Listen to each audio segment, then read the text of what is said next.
ये आचार्यों ने, गुरुजनों ने एक मर्यादा बनाते हुए वहां पहुंचने के लिए, झगड़ा, नीचता का भाव, त्याज्य भाव, ऐसे भावों का कहीं भी लेस मात्र नहीं।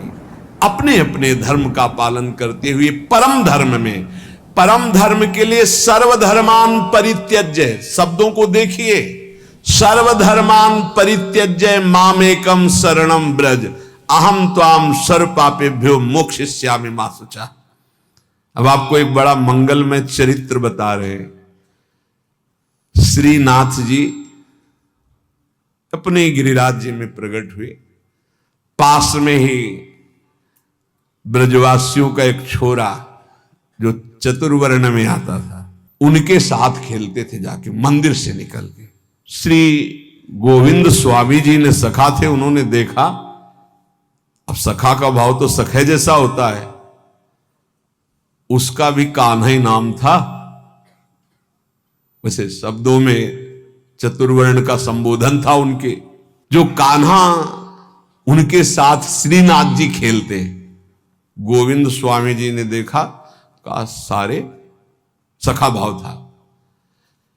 गुरुजी आचार्य जी जो है 3-3 बार नहा के और पवित्र होके और सब कपड़ा कोई छुएगा नहीं, हटो हटो, फिर तुम्हारी सेवा में जाते हैं, और यहां तुम इसके साथ खेल रहे हो। तो श्रीनाथ जी ने कहा, देखो ये हमसे बहुत प्यार करता है, और हमसे जो प्यार करता है हम उससे प्यार करते हैं, हम इसके साथ खेलते हैं। तो उन्होंने कहा, अच्छा सुनो, एक बात करो, ये जो कुंड है ना, गोविंद कुंड, इसमें आचमन कर लो तुम। तो हम श्रीनाथ जी से कहा कि हम शिकायत नहीं करेंगे, नहीं, हम आचार्य चरण से शिकायत कर देंगे। ये स्वप्न नहीं है, ये खेल है जागृत का। वो आचमन करने के लिए जो कुंड में गए, मारा धक्का, पूरा श्रीनाथ जी भींज गए। उधर जय हो करके जो पट खोले तो श्रीनाथ जी पूरे भींजे हुए और कांप रहे थे। आचार्य चरण विठल गोस्वामी जी ने कहा कि विठलेश जी ने, ये क्या लीला है जय जय, पूरी पोशाक भींजी हुई हो आप कहां? बोले गोविंद स्वामी से पूछ लो, वो हमको कुंड में ऐसे धक्का दे दिया। इतना उद्दंडता करते हैं आपके साथ, बुलाए गोविंद स्वामी को, बुलाओ। बहुत उच्च कोटि के महापुरुष गोविंद जानते थे आचार्य चरण।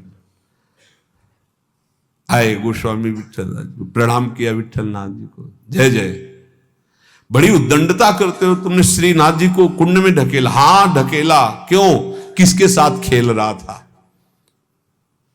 बोलो, श्रीनाथ जी से कहा, बोलो ना किसके साथ खेल रहे थे? तो श्रीनाथ जी चुप, बोले जय जय, ये अमुक वर्ण के लड़के के साथ खेल रहा था।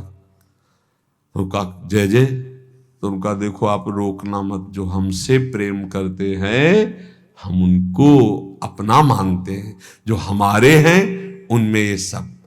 तो ये अच्छे से आप समझ लीजिए, हमारे प्रभु केवल अपनापन देखते हैं, अपनापन। ये सब मायाकृत रचना है, ये सत्य नहीं है, स्वयं नहीं है।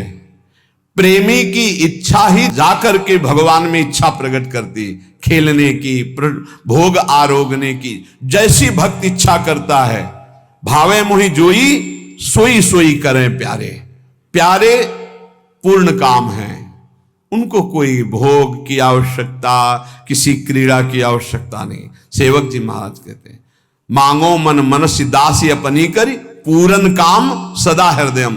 आप पूर्ण काम हो हे प्रियालाल, हमारी आवश्यकता नहीं, पर हम ये अपने भाव आपको कि मांगो मन मनुष्य दासी अपनी कर, आप मुझे अपनी दासी बना लो, अपनी सेवा में रख लो, ये मेरी मांग है, आपको आवश्यकता नहीं है। भगवान में भूख नहीं है, भगवान में इच्छा नहीं है, चाह नहीं है। भक्त की इच्छा, भक्त का भाव, भक्त की इच्छा भगवान में भूख पैदा करता है। ये ऐसी प्रेम की बात।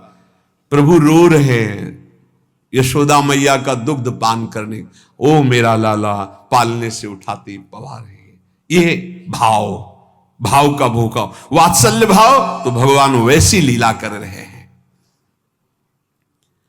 जो अपने इष्ट में आसक्त है वही भक्त है। इष्ट के अतिरिक्त जहां कहीं भी आसक्ति है वही दुर्गति का कारण बन जाएगी।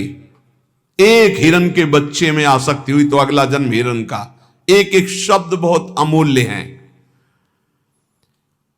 यदि आपने केवल प्रभु में आसक्ति कर ली तो आपको अब प्रभु को बुलाना नहीं पड़ेगा, वो आपके सामने ही रहेंगे हर समय। निरंतर प्रभु आपके सानिध्य में रहेंगे। छिन छिन विहरत संग छिन छिन निरखत प्रेम भरी, यहां पूज्यपाद उड़िया बाबा जी कह रहे, जिनकी कहीं आसक्ति नहीं है प्रभु के सिवा, उनको कभी यह मांगना नहीं पड़ता कि प्रभु आप हमें दर्शन दे दो। हर समय उनके नेत्रों के सामने प्रभु बने रहते हैं।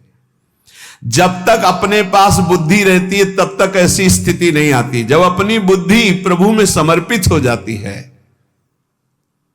जब तक अहंकार रहता है तब तक ऐसा नहीं होता। जब अपना अहंकार प्रभु में समर्पित हो जाता है तब ये भगवद अर्पण केवल मुंह की बात नहीं है, बहुत ऊंची स्थिति। अहंकार समर्पित हुआ तो अब देह में रोग हो गया तो शिकायत क्यों? अब तो देह आपने अर्पित कर दी प्रभु को। अपमान हो रहा तो आप दुखी क्यों? निंदा हो रही तो दुखी क्यों? क्योंकि आपने तो अपना जीवन प्रभु को अर्पित कर दिया है।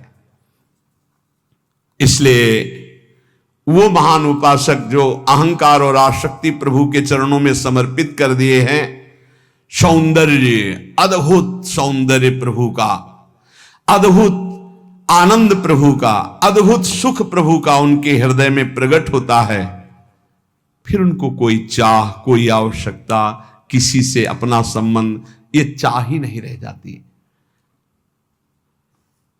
यदि आप गुरु प्रदत्त नियम से भजन करेंगे तो निश्चित आपको प्रेम की प्राप्ति हो जाएगी। गुरु प्रदत्त भजन में सामर्थ्य है प्रेम प्रदान करने की। बार बार महापुरुषों के श्रीमुख से बात निकल रही। यदि ऐसा नहीं तो लय, विक्षेप और विघ्न ये आपके निवृत्त नहीं हो सकते। ये बात, हाँ, एक प्रश्नकर्ता ने प्रश्न किया था कि मैं सुन करके बहुत समय से नाम जप कर रहा हूं, पर एक ऐसी स्थिति होती नाम छूट जाता है, क्या वो समाधि है? तो तंद्रा होती, वो समाधि नहीं होती। समाधि जो होती वो जागृत, स्वप्न और सुषुप्ति तीनों से परे होती है। होती गाढ़ अवस्था है पर वो जागृत अवस्था में होती, वो निद्रा की तरह नहीं होती।